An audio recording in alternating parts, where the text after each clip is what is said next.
Espiritismo desvenda os grandes enigmas da vida. De onde venho? Para onde vou? O que acontece após a morte?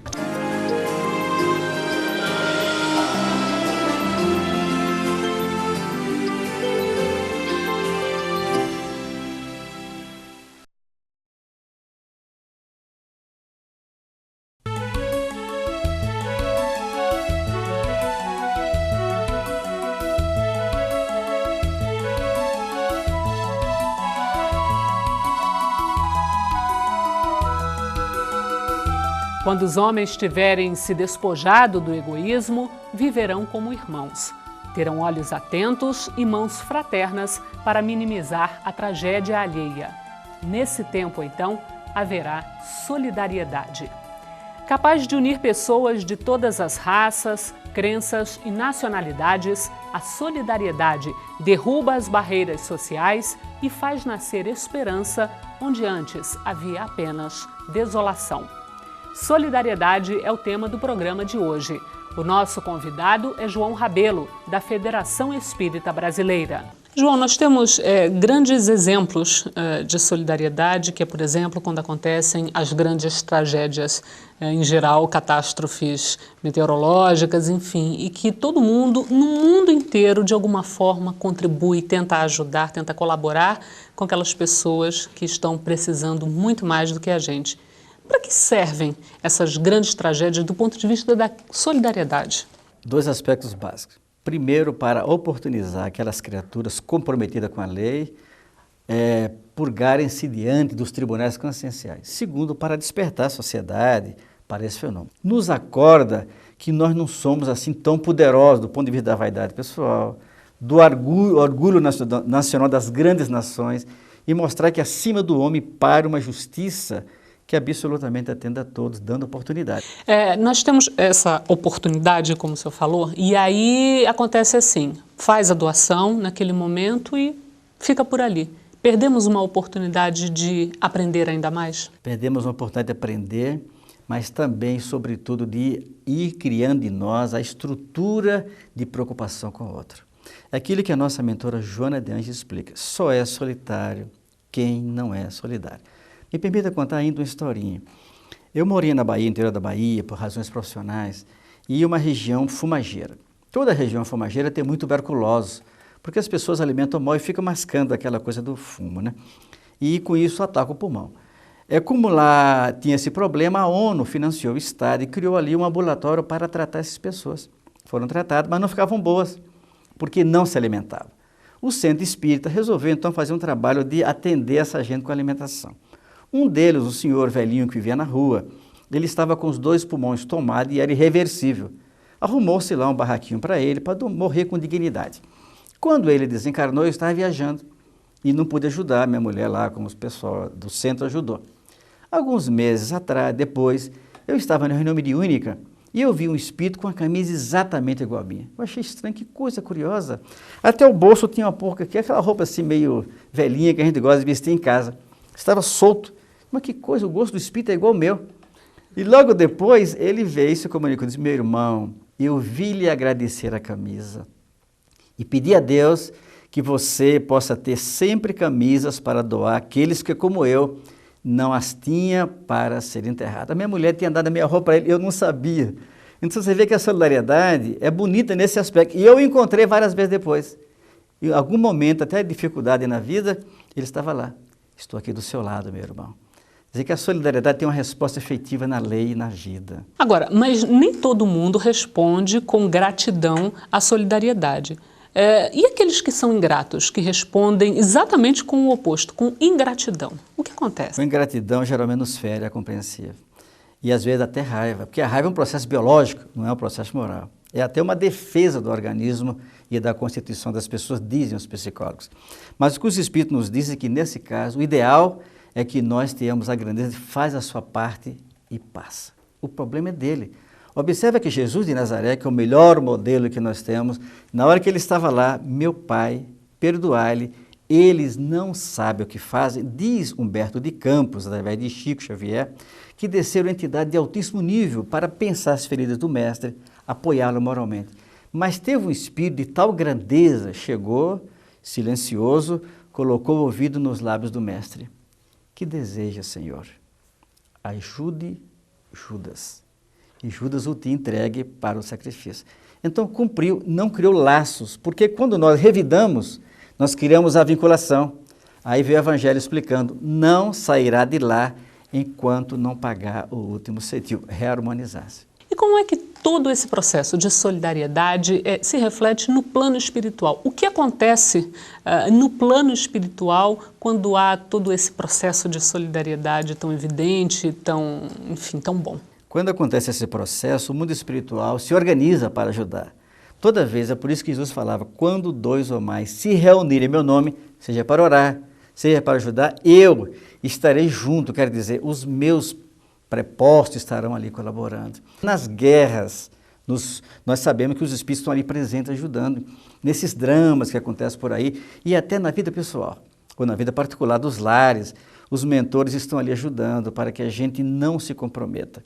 Tem um livro recente do Divaldo, chamado Entre Dois Mundos, Espírito Manuel Filomeno de Miranda, que ele relata, olha que coisa interessante, ele relata que muitos espíritas e não espíritas, pessoas boas, que têm aquisições riquíssimas pela solidariedade, pelo trabalho da grandeza moral, e a pessoa, de repente, nesse mundo cão que está por aí, a pessoa não suporta e termina se comprometendo.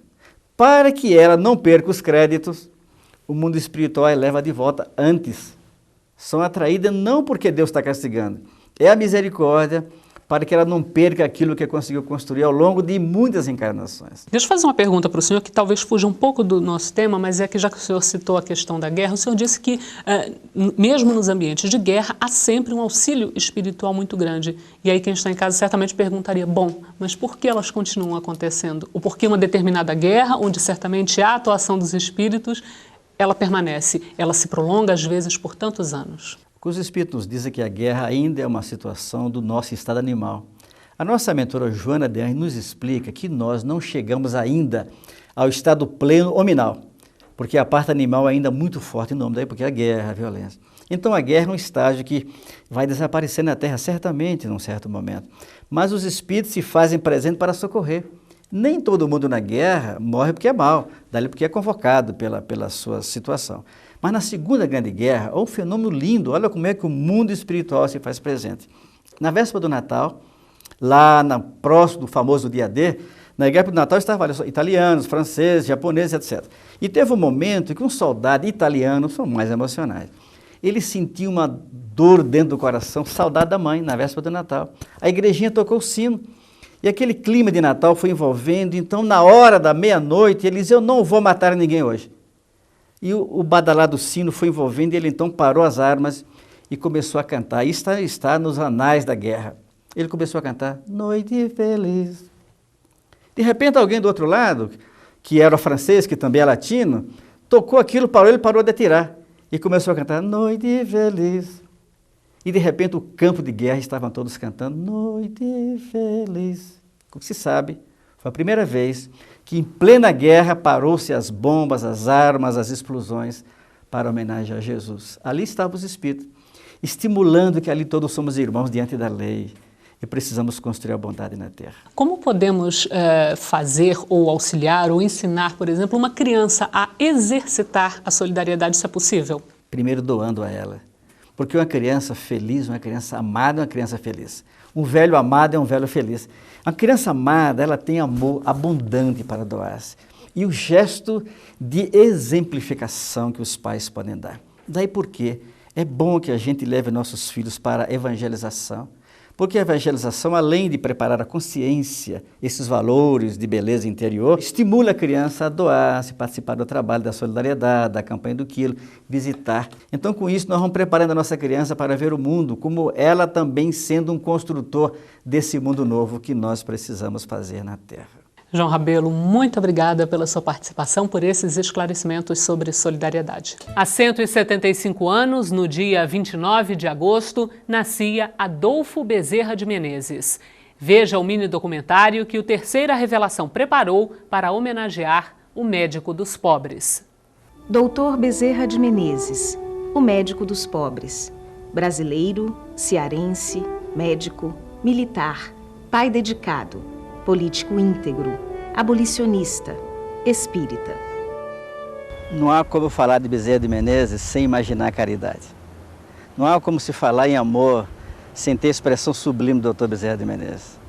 Não há como sentir piedade, grandeza, sem ver esse homem extraordinário, para muito desconhecido.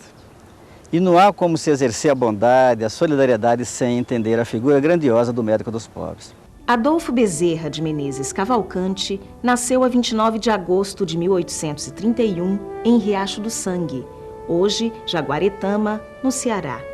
Precoce, aos 15 anos ensinava latim e aos 20 mudou-se para o Rio de Janeiro, onde começou os estudos de medicina. Aos 26 anos, era membro do Corpo de Saúde do Exército Imperial, onde tornou-se cirurgião.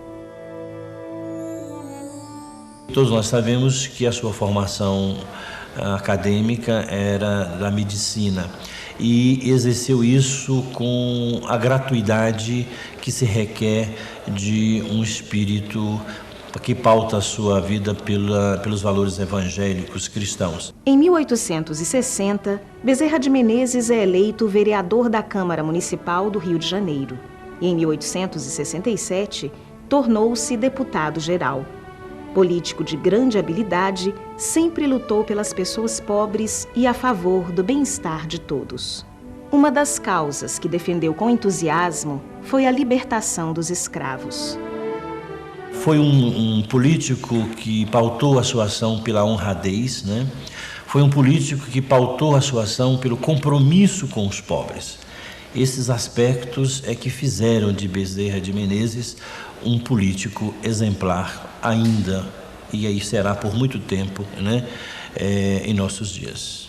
1875, um ano que mudaria os rumos da existência do Dr. Bezerra de Menezes. O médico dos pobres recebeu do amigo Joaquim Carlos Travassos uma cópia de O Livro dos Espíritos. Eu morava na Tijuca, a 1 hora de bonde. Não tendo distração para tão longa viagem, disse comigo: ora, não hei de ir para o inferno por ler isto. E depois, é ridículo confessar-me ignorante de uma filosofia quando tenho estudado todas as escolas filosóficas. O Espiritismo encantou Bezerra de Menezes. A cada página, um reencontro consigo mesmo. Lia, mas não encontrava nada que fosse novo para o meu espírito. E, entretanto, aquilo tudo era novo para mim. Era como se já conhecesse tudo o que se achava no Livro dos Espíritos, mas nunca havia lido alguma obra espírita. Portanto, era impossível descobrir onde ou quando me fora dado o conhecimento de semelhantes ideias. Declarou-se espírita no dia 16 de agosto de 1886, perante 2.000 pessoas. Sua conversão foi um choque para a sociedade e tornou-o ainda mais dedicado ao bem. A nosso ver, Bezerra é esse gigante de bondade, de beleza, de solidariedade, o modelo que nós precisamos ter para crescermos e cumprirmos o nosso papel de ajudar o mundo a ser melhor. Bezerra de Menezes tornou-se presidente da Federação Espírita Brasileira.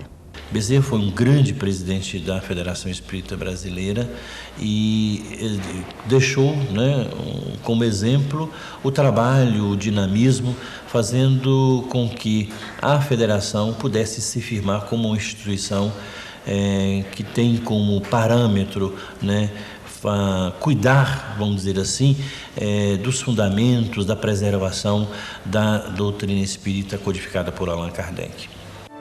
No dia 11 de abril de 1900, no Rio de Janeiro, o doutor Adolfo Bezerra de Menezes Cavalcante retornou para a pátria espiritual.